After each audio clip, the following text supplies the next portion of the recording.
Leviticus 8, Part 2. After presenting the bull for the sin offering, and the first ram for the burnt offering, Moses then presented the other ram for the ordination offering. Aaron and his sons then laid their hands on its head. Moses then slaughtered it, and took some of the blood, and applied it on Aaron's right earlobe, his right thumb, and his right big toe. He then splattered the rest of the blood against all the sides of the altar. Then Moses took the animal's right thigh, long lobe of the liver, the kidneys, and the fat around them, and the rest of the animal's fat, including the fat around the internal organs, and the fat of the broad tail. Moses then took some bread from the basket of bread made without yeast. Moses took a thin cake of bread made without yeast, a cake of bread mixed with olive oil, and a wafer spread with olive oil. He then placed all of these bread on top of the removed body parts of the ram for the ordination offering mentioned beforehand. Then both offerings of bread and the body parts of the ram were placed on the hands of Aaron and his sons, and these gifts were then lifted up as a special offering to the Lord. Moses then took all the lifted offerings back from them and burned them on the altar on top of the burnt offering.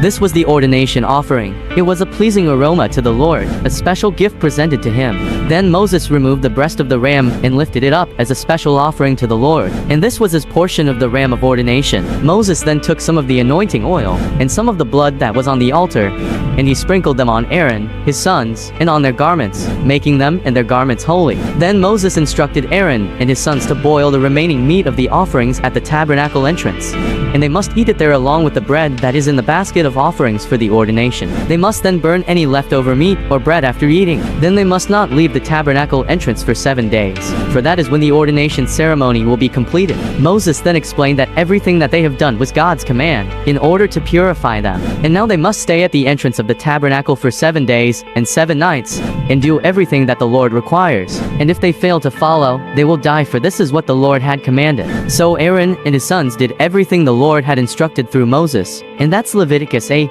Part 2.